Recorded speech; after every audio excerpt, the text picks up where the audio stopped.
don't mind me, I'm just a little bit cold, that's why I'm going to have this blanket around me. So I'm going to be reacting to a suggestion. This is 2 true verified scary stories, horrifying and, hold on a second, it's just all in title. So 2 true verified scary stories, horrifying hotel and stalker horror stories. So I was kind of told like a warning in a sense by the person that suggested it, because it's more than a little sad, I think they said. So it's My Corpse Husband. It's a lengthy one. It's like about 10 minutes or just over 10 minutes for each story. Almost 22 minutes. So I don't know, but I guess I'll take your warning. I mean, like, I read to scary stories. I don't expect anything good, you know, so kind of these are worse, I guess, so I don't know. I guess we'll see. Without further ado, let me just make sure I don't have Facebook open. I do, because I got notified every single time I get a message, which is annoying. Alright, without further ado, let's get into this video. What am I doing? What to turn off the camera? What am I doing? See, I'm tired, don't mind me. At the end of 2017, I found myself in a pretty sucky situation. My wife had been incarcerated in a federal prison for some white-collar crime she had committed a few years before we got married. She had about 4 more months left in her sentence, but I was having a pretty rough time of things out in the world without her. I got really behind on my bills. I almost lost our place several times, and I had a lot of cold nights with no electricity in the house. And even more nights of going to bed with my stomach burning from hunger. Eventually, I ended up having my car repossessed, which was the worst possible thing that could have happened because of the nature of my work. I was a traveling hotel manager, and without a vehicle, I found myself out of a job as well. This was a really shitty thing, as I could no longer travel every weekend to see my wife, and I definitely couldn't put any money on her books. I felt like God was really looking out for me when I finally found a job in mid-November. The best part was that the job, which was a Holiday Inn Express hotel, was only a 30-minute walk from my house. Okay, good. The pay was really low and I would have to work overnight, but I got to start instantly, and I was so thankful to be able to pay December's rent and to be able to send my wife a few odd dollars to help her out. I'm originally from Detroit, but I now lived in Dallas. Due to this, I felt like a pretty tough guy. The neighborhood I lived and worked in wasn't the best area, but it was nothing compared to where I was from, so I always kind of felt safe. My first couple months at the hotel were okay, but in hindsight there was so much crazy activity I should have known to get out of there. I spent my nights chasing prostitutes, pimps, crackheads, homeless, and an assortment of weirdos. There had been a couple of robberies in the area, but I figured crap happens everywhere and that I would be fine. Other than that, I checked in a few people during the earlier half of my shift and watched Netflix and YouTube to get through the later half. On my shift, I was pretty much alone other than a night security guard who I'll refer to as Frank. Frank was in his 60s, was unarmed, and only worked about 3 nights out of the week. I always felt that if something crazy happened, it would be me having to provide security for him. I didn't mind though. Frank was one of those good-natured people that you couldn't help but love. I had been at the hotel for about 4 months when things got weird. My walk to the hotel included going through my rather rough neighborhood, a quiet residential cul-de-sac, and finally a small space of woods before I made it to the hotel. Because I worked 11 p.m. to 7 a.m., I usually left home around 10 so I wouldn't be late. On this particular night, something weird happened. I was a bit early leaving the house, which was cool, but it gave me time to stop at a small convenience store along the way to grab a beer. Okay. Outside of the convenience store, under the dimly lit light, stood a man staring off into the darkness. The area was full of all kinds of freaks, so this didn't immediately startle me. The man was big, though, at least 6'3" and built like a grizzly bear. He was a black man who looked to be in his late 20s, not too much different from myself. He was wearing a huge patchy coat that looked as though it had been through a few decades. He had an empty, hollow look in his eyes. I knew instantly that this man was not okay.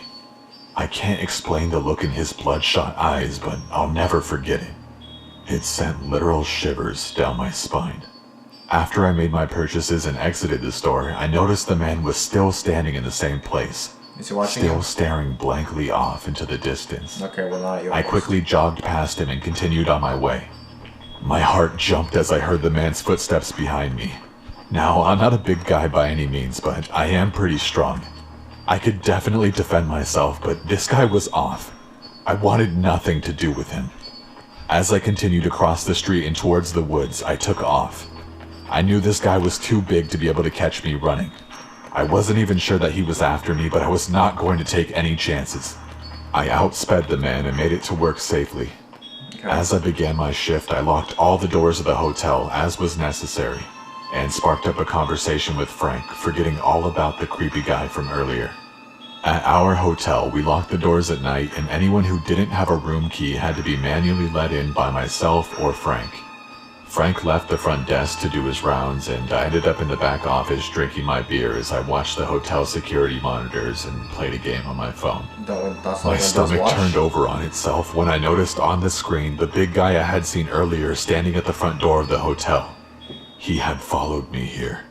He was standing as still as a statue, just like outside the store, staring into the hotel through the glass electric doors. I was pissed.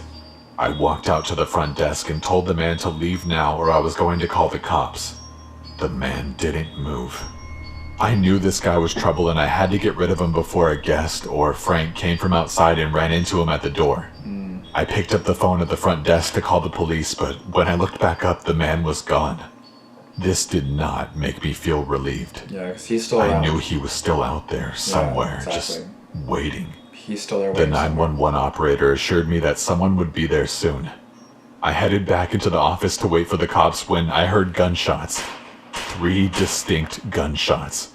I instantly hit the floor in the office. I frantically scanned the security monitors, but I didn't see anything. Did a cop shoot I him? crawled out of the office on my hands and knees, being sure not to be seen as I left the front desk and entered the hall. I nearly shit bricks as I ran into a man while I was escaping the front desk. He was just a guest, though. A guy in his late 20s that I had just checked in earlier. The guy was visibly shaken and he was so pale I thought he was dead.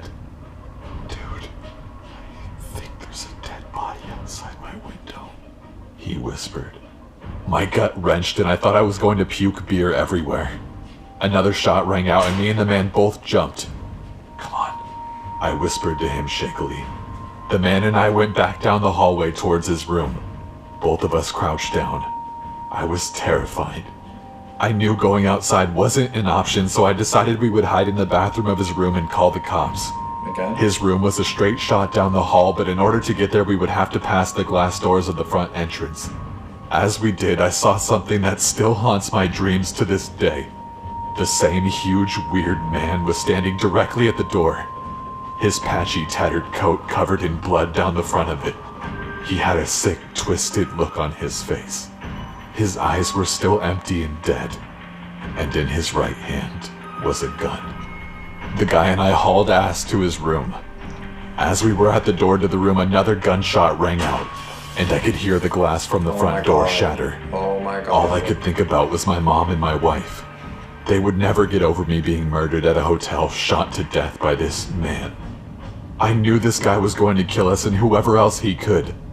The guest and I ran in his room and started barricading ourselves in. I called the cops, but I was freaking out so bad I had to give the phone to the guy to talk to 911. It felt like hours went by, but finally I saw the flashing red and blue lights pull up outside. I have been unfairly harassed by police in the past, and so I'm not too big on cops, but I was so grateful to see them that night. The guy and I peeked out the window, and that's when my heart broke. Frank was the dead body outside the window. He lay still, bleeding out, eyes wide open. I'll never forget that. Never. I've done tons of jobs in my life, and working in a hospice I had seen plenty of dead bodies before. But this was different. This was someone who was murdered. This was someone I had just talked to less than an hour ago. The police arrested the man instantly. He didn't even put up a fight. He truly was deranged. It turns out that the man had been hanging around the area because he had been removed from the hotel earlier that day. He had had some kind of altercation with my manager and vowed to come back for revenge.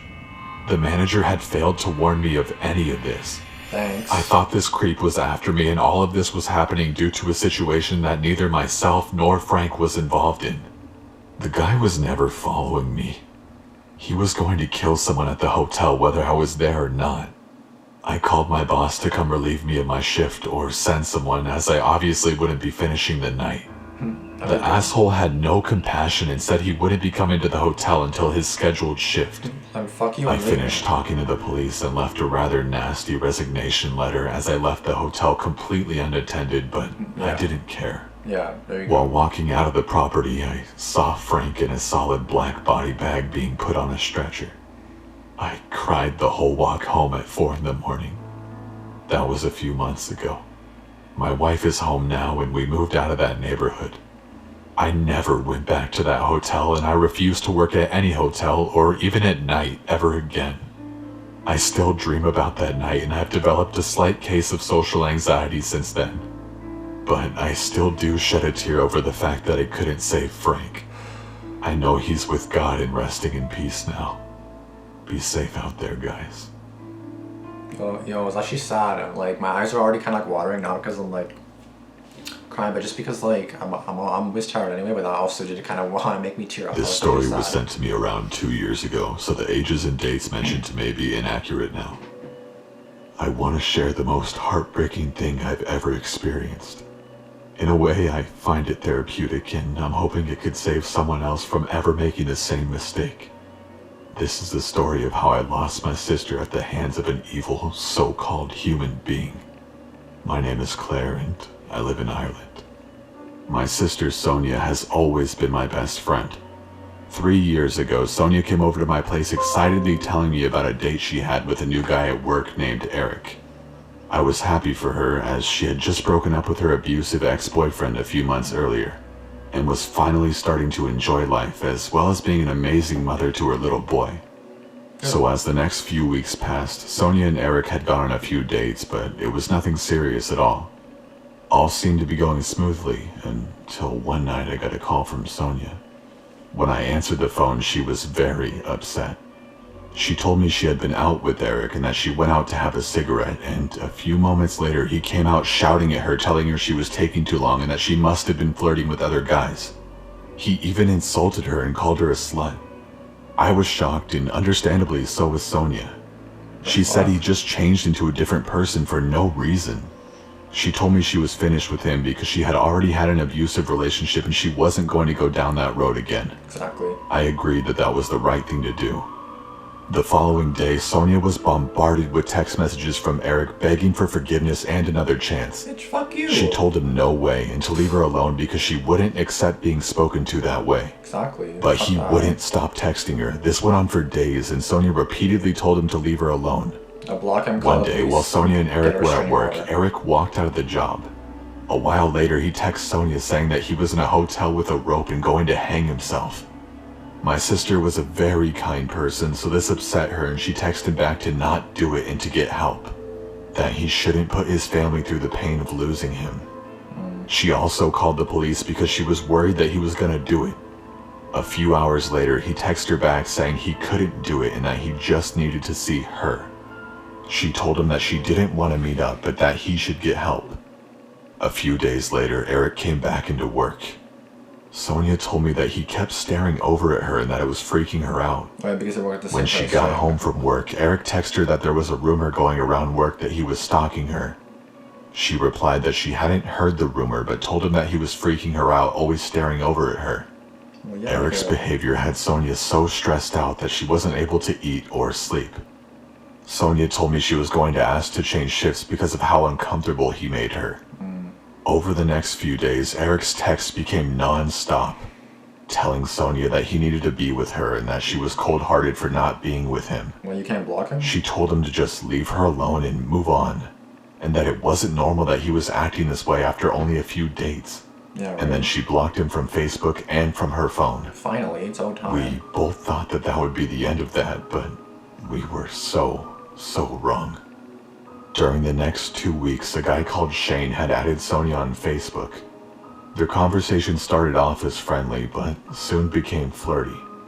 She seemed to like Shane, and after a lot of messaging, he asked to meet up with her. Shane. Sonia had doubts about meeting up, but after a while she gave in and agreed to meet Shane in a hotel. Please don't judge my sister. She was a good person, and all adults do this stuff at some point. I know meeting in a hotel was a bad decision for her to make, but this was very out of character for her. And nothing can ever change what happened now. On the 15th of February 2014, it was Sonia's son's 3rd birthday. We were all going to a play center to have a little party for him, and Sonia was going to meet Shane later that night while her son was at a sleepover in our mother's house. The day went great and we all had fun. So that night, around 9 p.m., Sonia checked into the hotel room where she was going to be meeting Shane. He said he would arrive a little later as he had a few things to do, so Sonia just chilled in the hotel room texting me. The last text I received from her was at 11:40 p.m. The next morning at 11 a.m., my mother called me asking if I had heard from Sonia because she was supposed to collect her son, but she couldn't get a reply when she called or texted her. Collect her son? I tried to call her, but there was no answer. This was very unusual for Sonia because she was always in touch with us. Especially if her son was over, she would call to see how he was. Hours passed and I thought she was just asleep because she may have had a late night or maybe even a few drinks. I already know what's coming. I'm Nothing could just have prepared me for what happened next. My mother and I were sitting drinking tea together at around 4 p.m. when there was a knock at the door. That must be Sonia, I said, and we answered the door. Police officer or something? 2 policemen greeted us at the door, and immediately my stomach sank. They asked if they could come in, and of course we let them in. They told us that Sonia's body had been found dead on the hotel room floor. That she had been strangled to death. My mother and I sobbed uncontrollably. We just couldn't believe what we were hearing. My beautiful sister couldn't be dead. There was no way. We went to the hotel with the police, and to our absolute horror, it was true. Sonia was dead. The next few hours for me were just a blur. Later that night, a man handed himself into police and admitted he had killed Sonia. And it's the guy? It was fucking Eric. There never was a Shane. It was Eric the whole time. Well, no shit. He had set up a fake Facebook page so he could lure Sonia to the hotel and murder her. He gave my gorgeous sister a horrifically brutal death, and we soon found out that he had sexually assaulted her too. Eric sexually assaulted Sonia and then he beat her up. She tried to fight back, so he strangled her. First, he tried to do it with her phone charger, but when that wasn't working, he used his hands to strangle her. And he also shoved her top inside her mouth with such force that it broke her teeth and dislodged her retainer. Oh my god. This was to silence her, according to him. It took 3 years for the trial to begin. Oh my god. The sick bastard pleaded not guilty and claimed he was suffering from a mental illness. This made me absolutely sick. He premeditated her murder, there's no question about that. For 2 weeks, my family and I had to sit in court listening to the details of the horrific death Sonia had suffered. We were told now Sonia panicked and said, "Eric, what are you doing?" when he began to strangle her. We were told about how there were broken bones in Sonia's neck from the force Eric used while strangling her. And we got to see photos of Eric's face after he murdered her. He was covered in cuts and scratch marks from Sonia desperately trying to fight for her life. We were also told that there were severe injuries to her private parts from when he assaulted her. Hearing all of this completely broke me. But thank God Eric was found guilty of Sonia's murder. Thank God. On Friday the 26th of May, 2017, Eric was sentenced to life in prison for murdering my sister. I am so glad he was convicted for making my amazing sister suffer such a horrific death, and for leaving her son without a mother. I am now raising Sonia's son with my own children. After Sonia was murdered, he sobbed for her every night. He didn't understand why his mother was gone, even when we told him God needed her in heaven to be an angel. He still cried constantly because he wanted her so badly. We ended up hiring a child psychologist to explain to him why he would never see his mother again. She told him that a bold man had hurt his mommy and she was safe in heaven now. After that, he was worried that the bold man would hurt him too, but we told him he was in jail now and he could never hurt anyone ever again. Sonia's son is 6 now, and I always tell him about his mother and how much she loved him. I would just like to warn everyone about the dangers of social media. Please be careful and don't meet anyone in hotels. If you're going to meet someone from social media, at least do it in a public place. This error in judgment cost Sonia her life. She was an amazing woman and she didn't deserve the horrific death she got. Here is a photo of Sonia, taken on the day she was murdered. I just want everyone to see the beautiful woman that scumbag stole from mine and my family's lives. I've blocked out her son's face for obvious reasons. The grief I feel from losing my sister is so overwhelming. Even years later, I'm just hoping one day it gets easier to cope with the pain.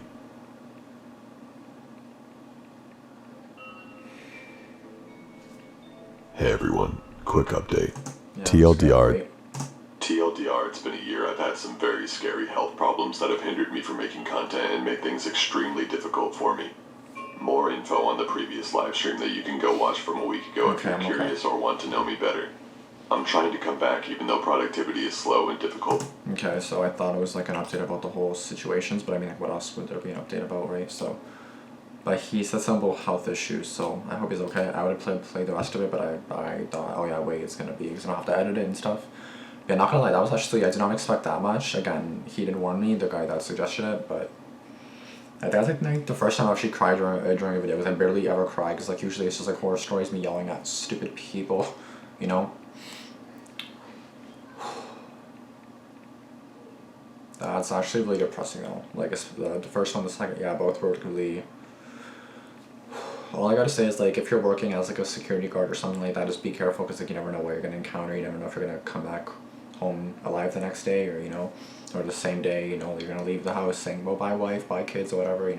Like you never know if you're gonna come back. So it's just like be careful. Try to always be alert.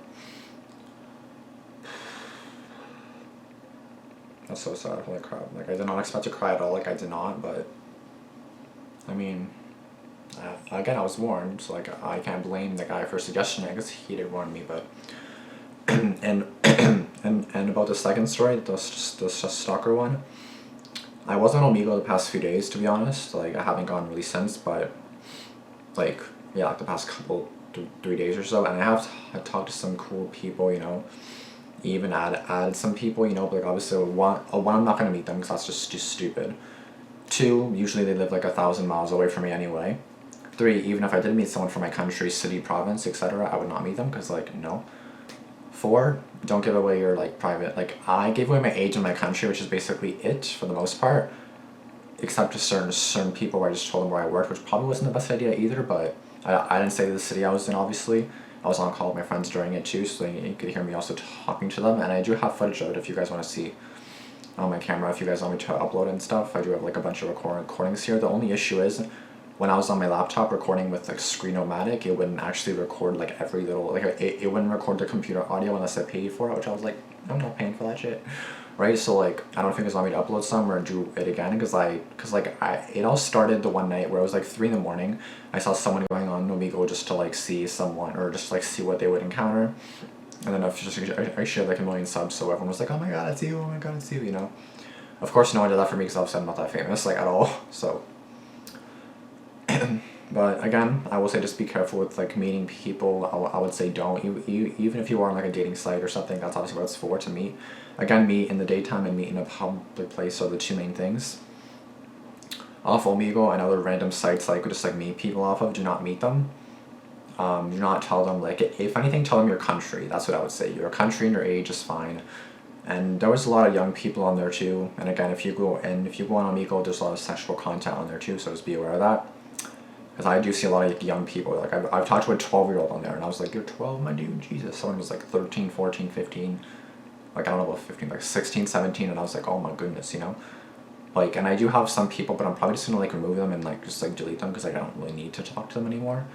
Just because like I don't really feel comfortable now at this point. Because like again, like I never really was like crazy about like online meeting people and stuff, but like I never meet people online that I've never met anybody online that I've met in person. I've only known them online, and I've known them for years online, but I haven't met them in person yet. So like, again, they may not be who I think they are. And again, even on like my Snapchat, even if I'm friends with someone, I have my Snap map like on ghost, so no one can see where I live. Even my friends, like they obviously know where I live, like my close friends.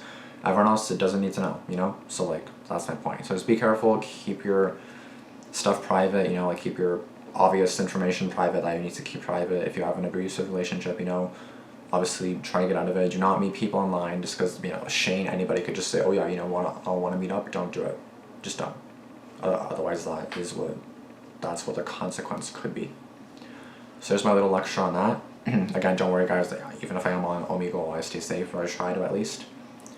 And again, like the majority of the time, you meet a bunch of cool people. Not that you actually continue talking with, but you know, I'm probably gonna like block the people that I met. Just like tell them, yeah, I don't know if I'm comfortable talking anymore. I'm just gonna block you now. Not block just because like they can't like, or just like delete my account that I added them on, and then that's it. You know, that sort of thing.